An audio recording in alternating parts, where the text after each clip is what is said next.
Bismillahirrahmanirrahim.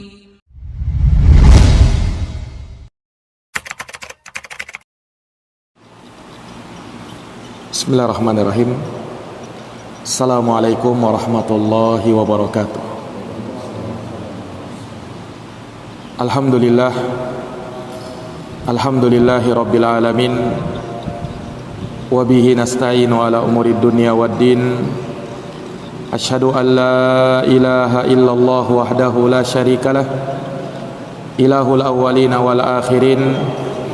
Wa asyhadu anna Muhammadan abduhu wa rasuluhu shadiqul amin, sallallahu alaihi wa ala alihi wa sahbihi wa man tabi'ahum bi ihsanin ila yaumiddin wa sallama tasliman katsira, amma ba'd.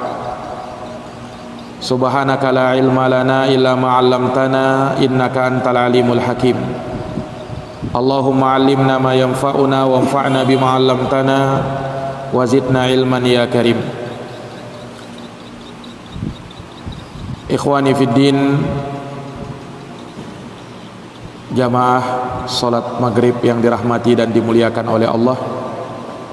Alhamdulillah, alhamdulillahi bi ni'matihi tatimmu shalihat. Segala puji hanya bagi Allah yang dengan nikmat-nikmatnya tertunai segala amal-amal kebajikan. Salawat dan salam semoga terhatur limpahkan kepada junjungan kita Nabi Agung, Nabi besar Muhammad sallallahu alaihi wasallam, kepada keluarga dan para sahabat dan mereka yang senantiasa meniti jalannya sampai hari kiamat. Ma'asyaral muslimin, jamaah salat maghrib yang dirahmati dan dimuliakan oleh Allah. Sesungguhnya satu dari sekian nama Allah Subhanahu wa taala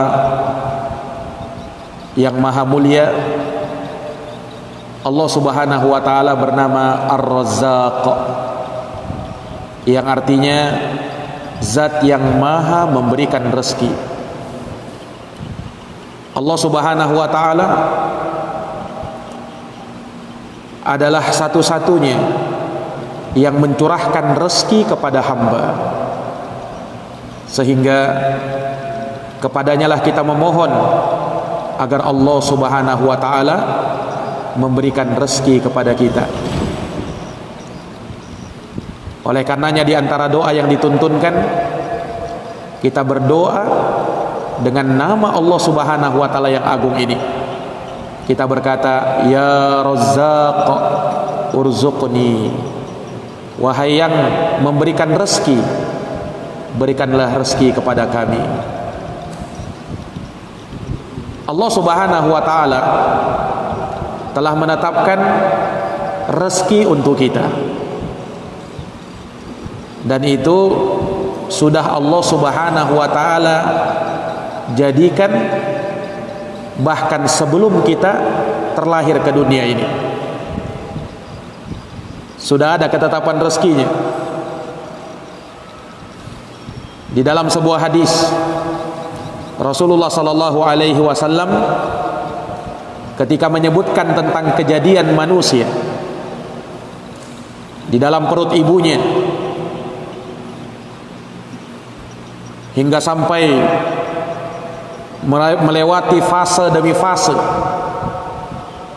hingga berumur 120 hari, tepat 4 bulan, maka Allah Subhanahu wa taala mengutus malaikat fayamfukhu fihi ruh, kemudian dia meniupkan ruh pada janin tersebut, wa yu'maru bi arba'i kalimat, dan diperintahkan untuk menetapkan 4 perkara. Bikatbi rizkihi, yang pertama ditetapkan oleh Allah adalah rezekinya, wa ajalihi, ajalnya, wa amalihi, amalnya, wa syaqiyun am sa'idun, bahagia ataukah tidaknya dia. Ini sudah ditetapkan oleh Allah Subhanahu wa taala. Sehingga kewajiban kita adalah untuk mengupayakannya, untuk mengusahakannya. Setelah itu kita memohonnya kepada Allah Subhanahu wa taala. Maka jamaah yang dirahmati dan dimuliakan oleh Allah, Allah Subhanahu wa taala berfirman di dalam hadits qudsi, "Ya ibadi, wahai hamba-hambaku, kullukum ja'i', semua dari kalian sedang kelaparan, illa man at'amtuhu, kecuali siapa yang aku berikan makanan kepada dirinya, siapa yang aku berikan rezeki kepada dia, fastata'imuni ut'imukum, maka mintalah rezeki kepadaku, niscaya aku akan berikan kepada kalian."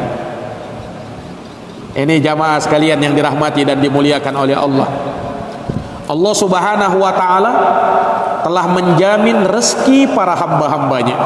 Bahkan jangankan manusia, semua yang hidup, semua yang basah, semua yang bergerak di muka bumi ini, Allah telah jamin rezeki untuknya. Allah berfirman, "Wa ma min dabbatin fil ard illa 'alallahi rizquha wa ya'lamu mustaqarraha wa mustauda'aha." Kata Allah Subhanahu wa taala, tidak ada satupun binatang melata di muka bumi ini kecuali Allah yang telah tanggung rezekinya. Allah tahu tempat kediamannya dan Allah tahu di mana tempat penyimpanannya. Ini jamaah sekalian yang dirahmati dan dimuliakan oleh Allah. Sehingganya seseorang ketika masih diberikan nafas oleh Allah Subhanahu wa taala di muka bumi ini, seseorang yang masih diberikan nyawa oleh Allah Subhanahu wa taala, maka pasti rezekinya akan terus mengalir. Kenapa? Sebab ajalnya manusia itu berbanding lurus dengan rezekinya. Ketika ajalnya masih ada, nyawanya masih ada, berarti rezekinya terus mengalir. Artinya ketika dia sudah meninggal dunia, maka disitulah akhir dari rezekinya. Seseorang tidak mungkin bisa hidup ketika rezekinya sudah terputus. Rasulullah sallallahu alaihi wasallam pernah bersabda, "Inna nafsan lan tamuta hatta tastakmila rizquha." Sesungguhnya setiap jiwa tidak akan meninggal dia sampai rezekinya telah dicukupkan oleh Allah Subhanahu wa taala. Fattaqullah, maka bertakwalah kamu kepada Allah, wa ajmilu fit talab, dan perbaikilah caramu dalam mencari rezeki, caramu dalam mengusahakan rezeki itu dari Allah Subhanahu wa taala. Para jamaah yang dirahmati dan dimuliakan oleh Allah, kalau kita melihat manusia di dalam urusan rezeki ini, di dalam mengusahakan rezeki ini terbagi menjadi 3 golongan. Ada di antara mereka yang gulu, yang berlebih-lebihan. Dia menyangka bahwasanya rezeki itu hanya akan datang dari dirinya sendiri. Tidak ada sangkut pautnya Allah Subhanahu wa taala di dalam hal tersebut.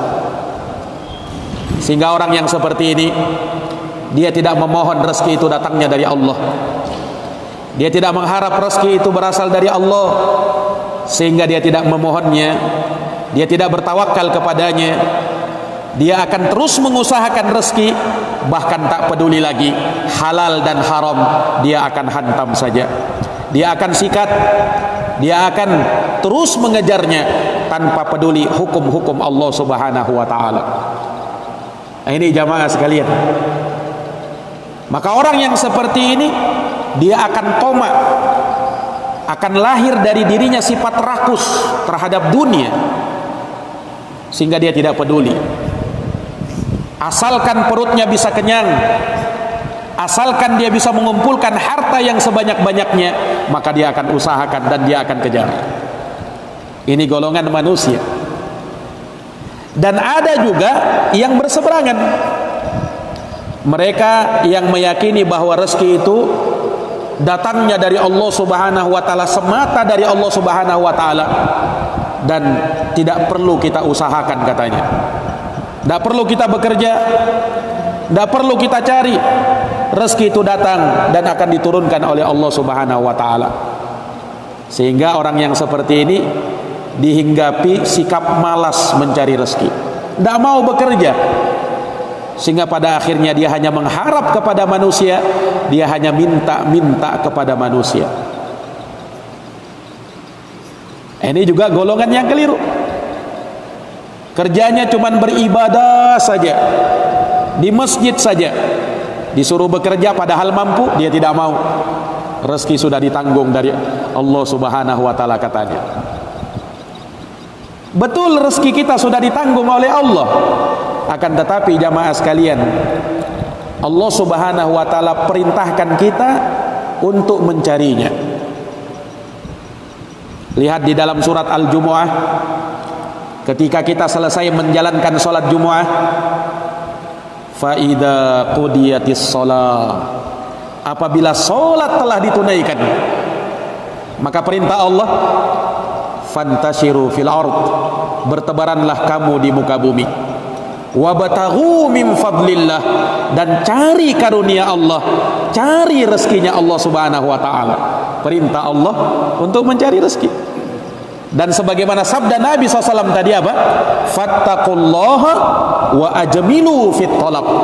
Bertakwalah kamu kepada Allah dan perbaguslah caramu di dalam mencari rezeki Allah Subhanahu wa taala.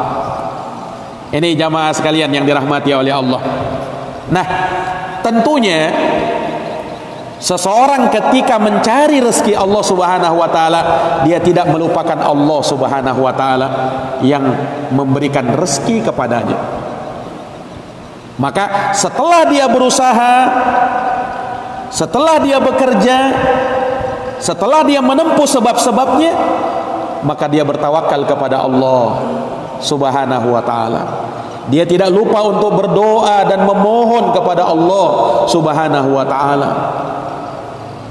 Inilah orang yang benar. Inilah golongan yang benar.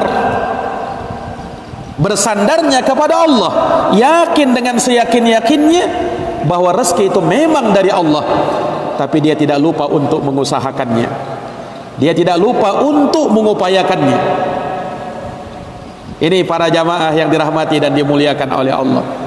Nah, di sana ada yang dinamakan kunci-kunci rezeki, yang kalau kita tempuh maka akan dibukakan rezeki kepada kita, rezeki yang halal tentu saja. Karena kita tidak butuh dengan rezeki yang haram. Kita mencukupkan diri dengan yang halal. Karena kalau orang sudah berani menyentuh dengan yang haram, berani mengkonsumsi yang haram, maka ketika itulah Allah Subhanahu wa taala akan menghinakan hamba itu. Bagaimana tidak? Rasulullah pernah bersabda, ayyuma lahmin nabata min haram fannaru aulalah. Daging mana saja, kata Nabi, yang tumbuh dari sesuatu yang haram, maka neraka lebih pantas untuk dirinya. Doanya tidak akan didengarkan oleh Allah, munajatnya tidak akan dihiraukan oleh Allah, permohonannya tidak lagi akan didengar oleh Allah Subhanahu wa taala. Nah, itulah orang yang dikisahkan oleh Nabi SAW, yang dia mengadakan perjalanan safar, berambut kusut masai lagi berdebu, lalu dia menadahkan tangannya ke atas langit seraya berdoa, ya Rabbi, ya Rabbi, wahai Tuhanku, wahai Tuhanku. Tetapi doanya tidak didengar sama Allah. Kenapa? Wa mat'amuhu haram, makanannya makanan yang haram. wa mashrabuhu haram, minumannya minuman yang haram, wa malbasuhu haram, pakaiannya juga pakaian yang haram, wa gudiya bil haram, dan dia dikenyangkan dengan yang haram, fa anna yustajabulah, maka bagaimana bisa doanya akan didengarkan dan dikabulkan oleh Allah Subhanahu wa taala. Ini para jamaah sekalian yang dirahmati oleh Allah, upayakan rezeki itu, tapi tempuh cara-caranya yang halal, yang diridhoi oleh Allah Subhanahu wa taala. Bantu dia dengan kau melakukan amalan-amalan yang memudahkan terbukanya pintu rezeki. Apa itu? Sangat banyak disebutkan di dalam agama kita. Di antaranya jamaah sekalian, agar kita bisa membuka pintu rezeki bagi kita, yang pertama syukur nikmat. Syukuri datangnya nikmat kepada kita, berapapun itu, sedikit atau banyak, syukuri dia. Karena dengan mensyukuri nikmat Allah, maka janji Allah, Allah akan tambah. Menunjukkan bahwasanya dengan kita mensyukuri nikmat Allah Subhanahu wa taala, pintu rezeki akan dibuka oleh Allah. Allah Subhanahu wa taala berfirman di dalam Al-Qur'an, wa itta'adzana rabbukum la in syakartum la azidannakum wa la in kafartum inna adzabi lasyadid. Jika kalian mensyukuri nikmatku, kata Allah, la azidannakum, niscaya aku akan tambahkan nikmat itu kepada kalian. Lihat, tambahan nikmat nanti datang kalau kita syukur. Artinya, kalau kita tidak mensyukuri nikmat Allah, jangan harap ada tambahan nikmat. Itu kan pemahaman kebalikannya dari ayat. Kalau kalian mensyukuri nikmatku, aku akan tambah. Berarti kalau kau tidak bersyukur, Allah tidak akan tambah. Kan seperti itu pemahamannya. Para jamaah yang dirahmati dan dimuliakan oleh Allah, hanya kita pun merasa heran, kok bisa-bisanya ada orang yang kafir, yang tak beriman, bahkan melakukan maksiat, tapi mengapa hartanya semakin banyak, rumahnya semakin bertingkat, mobilnya semakin mewah, padahal dia tidak mensyukuri nikmat, bahkan mungkin cenderung bermaksiat kepada Allah. Sementara ayat mengatakan, kalau kamu bersyukur baru Allah tambah. Artinya kalau kau tak bersyukur, Allah tak akan tambah. Sementara realita di lapangan kita lihat, ada orang yang bermaksiat tapi rezekinya semakin banyak. Bagaimana ini? Kata para ulama, rezeki itu ada dua. Ada rezeki yang sebenar-benarnya rezeki yang Allah Subhanahu wa taala berikan kepada hamba, ada rezeki yang sifatnya istidraj, perlalaian. Ini yang bahaya nih, istidraj ini. Rasulullah pernah bersabda, dengarkan sabdanya Rasulullah, idza ra'aitallah yu'til 'abda minad dunya 'ala ma'asihi ma yuhibbu fa innama huwa istidraj. Apabila engkau melihat Allah Subhanahu wa taala memberikan nikmat kepada hamba, menambahkan rezekinya, melapangkan rezekinya, padahal dia dalam keadaan bermaksiat kepada Allah, tidak pernah terlihat batang hidungnya di masjid, tidak pernah dia sholat, tapi rezekinya semakin lapang. Kata Nabi, jangan kau tertipu, itu tidak lain dan tidak bukan, cuman istidraj saja, bentuk perlalaian. Allah beri bukan karena Allah cinta sama dia, Allah kasih bukan karena Allah ridho dengan perbuatan dia, tapi untuk semakin menyesatkan dia. Ini bahaya istidraj ini. Dia hanya dapat di dunia, tetapi di akhirat tidak ada bahagiannya di akhirat. Ini para jamaah yang dirahmati dan dimuliakan oleh Allah Subhanahu wa taala. Maka syukuri nikmat Allah Subhanahu wa taala, maka Allah akan tambahkan nikmat itu. Allah akan bukakan pintu rezeki bagi kita. Ini kunci yang pertama. Yang kedua, at-tawakkulu 'ala Allah, bertawakal kepada Allah Subhanahu wa taala. Ini dari hal yang akan membuka pintu rezeki bagi kita. Tawakal.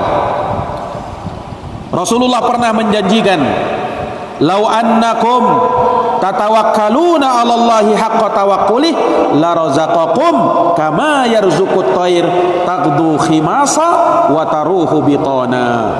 Andaikan kalian bertawakal kepada Allah dengan sebenar-benarnya tawakal, niscaya Allah akan beri rezeki kepada kalian bagaikan burung mendapat rezeki. Ia terbang di pagi hari dalam keadaan perut yang kosong, di sore hari dia pulang dalam keadaan perut yang sudah penuh berisi makanan. Subhanallah. Ini kalau orang bertawakal, Pak, rezekinya akan apa? Dibukakan oleh Allah seperti burung. Kita lihat burung itu, makhluk yang tak berakal, tidak ada gudang penyimpanan makanannya. Dia dapat hari itu juga habis. Ini burung. Tapi bersamaan dengan itu Allah bukakan rezeki untuknya. Nah, kita manusia punya akal fikiran, bisa menyimpan, punya gudang penyimpanan. Maka tentunya jamaah sekalian yang dirahmati dan dimuliakan oleh Allah, Allah Subhanahu wa taala akan mudahkan rezeki bagi kita kalau benar tawakal kita kepada Allah Subhanahu wa taala. Tawakal kepada Allah itu tidak menafikan usaha. Bahkan tawakal yang benar kalau kau berusaha dulu, ada ikhtiar dulu namanya. Ada ikhtiar dulu. Sembari kita bertawakal kepada Allah Subhanahu wa taala. Wa may yatawakkal 'ala Allah fa huwa hasbuh. Siapa yang bertawakal kepada Allah, maka Allah yang akan memberikan kecukupan pada dirinya. Ini kunci yang kedua. Dan yang ketiga, ini yang terakhir pada kesempatan ini. Kunci rezeki yang ketiga adalah dengan memperbanyak istighfar kepada Allah Subhanahu wa taala. Perbanyak istighfar kepada Allah, maka Allah akan bukakan rezeki untuk kita. Barangkali jamaah sekalian, Allah Subhanahu wa taala masih sempitkan rezeki kita karena terlalu banyak dosa-dosa kita. Terlalu banyak pelanggaran yang kita lakukan, sehingga Allah menahan sebahagian rezeki kita. Maka tutupi dia dengan banyak istighfar, banyak bertaubat kepada Allah Subhanahu wa taala, maka Allah akan lapangkan rezekimu. Rasulullah, bahkan Allah Subhanahu wa taala menyebutkan di dalam Al-Qur'an kisahnya Nabi Nuh alaihi salam yang berdakwah kepada umatnya, mengajak umatnya untuk menyembah hanya kepada Allah dan tidak menyekutukan Allah dengan sesuatu apapun. Nabi Nuh juga mengajak umatnya supaya beristighfar kepada Allah. Apa kata Nabi Nuh? Faqultu astaghfiru rabbakum innahu kana ghaffara yursilis samaa 'alaikum midrara wa yumdidukum bi amwali wa banin wa yaj'al lakum jannatin wa yaj'al lakum anhara.